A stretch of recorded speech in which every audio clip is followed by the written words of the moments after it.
Mary Kay Cabot joins us right now on the fan hotline.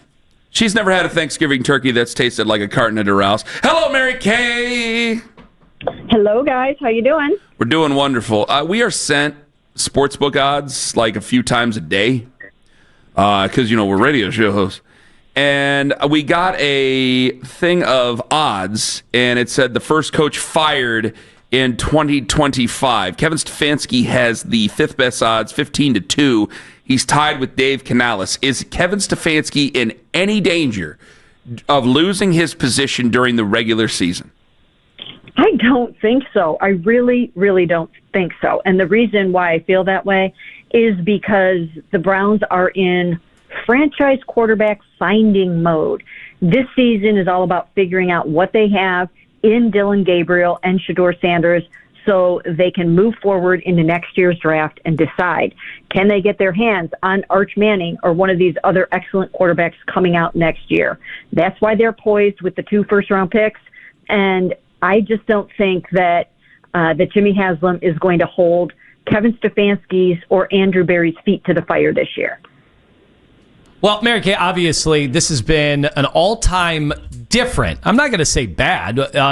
We have no idea. Maybe they got the most out of these quarterbacks, but an all-time different evaluation period to the point where they were almost running it like a college program. 2 fields, the different quarterbacks, getting the reps when they can. And in the end, they said goodbye to Kenny Pickett. If Kenny Pickett was healthy, do you think there's the likelihood that he would be starting week 1 against Cincinnati? Yes, I do think that there was a chance that could have happened. I think they really liked Kenny a lot, and I think the hamstring injury really derailed his chances of trying to start for this team. And then they looked at it and realized, well, if they stick with Joe for a period of time, then they're going to want to turn it over to the rookies. They're not going to want to have that interim period of Kenny after that. So once he suffered the hamstring injury, he was out of the competition. And it's unfortunate for him and for the Browns, I think, because when they did trade for Kenny Pickett, I do truly believe that they had him in mind as their bridge quarterback for this season. And then it just kind of fizzled out when that happened. And so it made sense for them to trade him when ultimately in the beginning they did plan to keep all 4 quarterbacks at least for a period of time into the season and see what might happen with someone needing a starter or whatever. But I think the hamstring injury just kind of threw a monkey wrench into their plans. Yeah, but Mary Kay, if they plan on him being the bridge quarterback, why even trade him for a 5th-round pick? I just don't understand it. Well, I probably would not have done it myself, and I said that on a podcast the other day. I probably would not have done it because I do think that you want to have that second veteran quarterback in the event that you need someone else early on besides Joe Flacco. I mean, you have to be really ready now and believe that Dillon Gabriel can get that job done. And sometimes a rookie can come in and do that, and sometimes they can't. And you never really know until they get out there and they try it. So I actually would have kept Kenny around just to see how things were going to go with Joe in the early going and not being 100% certain that Dillon would be ready to take it over early on in the season. But they've seen enough apparently in Dillon where they feel like if Joe can't get the job done, they're going over to Dillon. Mary Kay, their running back situation is very interesting and, dare I say, dicey to start out the year, given Pierre Strong is gone. You have Jerome Ford. They just picked up that Arkansas tailback. And Dylan Sampson. That's all you have. Teams typically, when it comes to running backs, they have more than what the Browns have right now. How do you feel about their situation? And are we getting any indication anytime soon on Quinshon Judkins? Well, let me just say that the Quinshon Judkins situation has been a mystery. Nobody wants to talk about it at all. It's very difficult to find out any information whatsoever on what's going on with Quinshon Judkins. The only thing that I know for sure and that I've gotten confirmation of is that the NFL is still reviewing his case. Now, is that part of the holdup of why he's not here? I don't know. I don't know if there are discussions going on about the contract as it possibly relates to any NFL discipline, or if the contract has something more to do with the fact that 7 of the second-round picks have gotten full guarantees, and he wants that. I don't really know. It's really, really hard. The Browns will not say a word about anything. Usually you can get an inkling of something. And again, the only thing that I know is that the NFL is still taking a look at this, even though his charges have been dropped. Now, we do know also that when we talked to Jimmy Haslam earlier in training camp, that he said he was cautiously optimistic that Quinshawn would be here. And I have heard rumblings that other people feel that way too, inside the organization. So I guess everyone can just kind of wait and hope that before too long he will show up on the doorstep, but it has been shrouded in mystery. I would also ask, yesterday the news came down about Rashid Rice and his suspension, 6 games. Is it just a pecking order thing that they have, so many guys in the queue every single year at any given time in the NFL when it comes to player discipline, and they just got to wait their turn? I mean, how many cases can they all be investigating at the same time? Well, you're right about that. Once you hear about one guy getting his discipline handed down, you start to hear about the others shortly thereafter. So when that news happened yesterday, I thought, I've got to be at the ready because something could happen with Quinshawn at any time. And I've heard a number of different things. Now, remember, the NFL is not only reviewing his case, but also that of Isaiah Bond and Devin Bush on the Browns. So they do have 3 different things going on here in terms of Cleveland. And I don't know when something is going to happen, but it does seem like they are working through their punch list now. No pun intended. Sorry about that. No, we understand. There's boy, that's a lot. That's 3 guys. I mean, Isaiah Bond is expected to start contributing on Sunday, for crying out loud, Mary Kay. I mean, that's... I want to get excited for the season and think, maybe they could hit the over a little bit. Not that, 6 wins is anything to get really excited over, because I like the offensive line and I like the defensive front. But man, my God, when you're saying that, it's like, well, if they announce it today, it's like these are starters that are off your football team. Well, in the case of Isaiah Bond, I had been told that no discipline is expected. Now, I don't know if that's true or not, because, like I said, whenever I talk to the NFL, they just keep saying these 3 cases are still under review.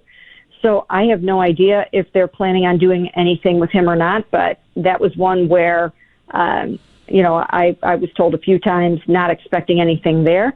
But I've also been told that by not people inside the building or anything, but just league sources out there that perhaps Quinshawn isn't going to get any league discipline either. So I really don't know. I really don't know how it's going to go down for any of these guys.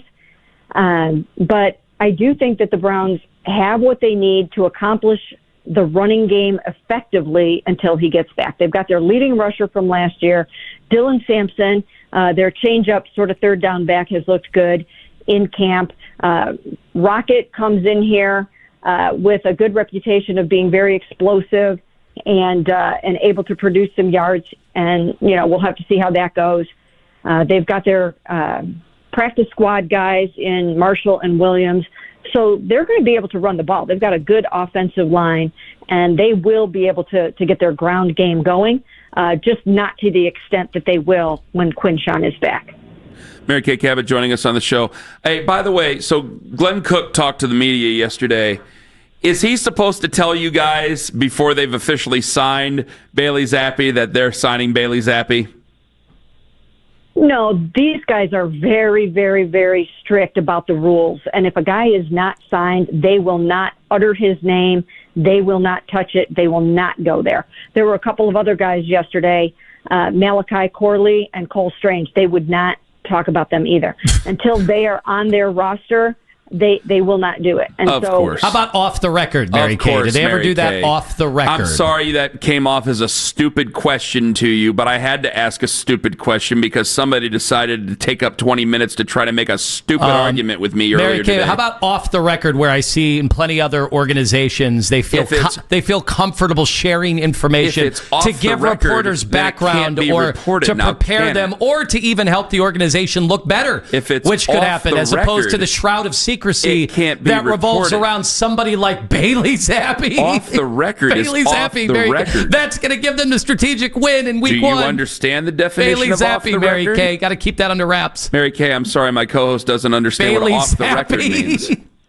Hey, talk amongst yourselves, guys. No, I'm just kidding. So the different organizations do things differently. I mean, you see the messaging on injuries. Some teams will come out immediately after a football game and say, we think a guy's got a torn ACL, but there will be further testing tomorrow. The Browns are very conservative about that. They're not going to jump the gun on injuries. They don't jump the gun on roster moves, and that's just the way they operate, and we just have to deal with it. Mary Kay, did you see the latest Deshaun workout video? Yes, I have. I actually retweeted, put it in a story that I wrote about Deshaun 2 days ago, kind of outlining what is going on with him and what his situation is and what the outlook is with him. So he's coming along. I do know that Jimmy Haslam, Andrew Berry, and Kevin Stefanski all kind of stood and watched one of those workouts of Deshaun Watson the other day. They liked what they saw from him. They were very encouraged about what's happening with him from a health standpoint. He looks good. You would never know that he had retorn Achilles surgery in January right now. He has to be on PUP for 4 more games. But once you start to get into late October, they're going to have to make a decision on Deshaun Watson. Do they think about activating him, or does he remain on PUP for the rest of the season? So this is going to be something to watch as we approach the trade deadline. Well, I want to ask, how cognizant is everybody of maybe the fans? Because, you know, we put up a poll and a lot of people voted, and now it's not the end-all be-all for crying out loud, but 86.9% of those polled asking, would you be open to Deshaun Watson starting another game for the Browns this season? 86.9% said no. Well, would some of those fans say the same thing if they knew that perhaps they could get, and I don't know if they could get this, the version of Deshaun Watson that beat Baltimore in Baltimore a couple of years ago? If they got that guy, would they want him? Do they just not want the guy that they saw last year? Do they not want the guy that comes with the baggage? So it's kind of a nuanced conversation. If you could get the version of Deshaun Watson who could win football games for you, and I don't know if that version even exists anymore, but I will say that he does look pretty good in these workouts right now. If you could get a winning quarterback, and not that he would have a chance to even play, but if you get to the trade deadline and you like what you see from Dylan and somebody comes calling for Joe Flacco, do you maybe think about putting Deshaun back on the roster as your backup and let Dylan play out the season and Shador play out the season, but kind of keep him as that one play away guy? I think that, you know, there's just a larger discussion here that is pretty complicated. All right. Tony, you got anything else for her? No, I appreciate that. And I'm sure, Mary Kay, if there's anything you want to share with me off the record to better prepare me for future interviews. You can't share it on the record. You can't share it on the air. More than well, there was no off the record. Off the record means off the record. There was nothing off the record yesterday either, I was told. So if there's anything you want to do to help better prepare us to do our jobs even better, feel free off the record to share that information. I'll do that. I'll text away. See, but then he can't say it on the air. That's how professionals do it, Mary Kay. You're not a professional. But it also helps give you proper perspective and background. Thank you, Mary Kay. Mary Kay, I apologize for the silliness next to me. Appreciate your time. All the very best to you and yours. Sounds good. Thanks, guys. Mary Kay Cabot, the Cleveland Plain Dealer in Cleveland.com.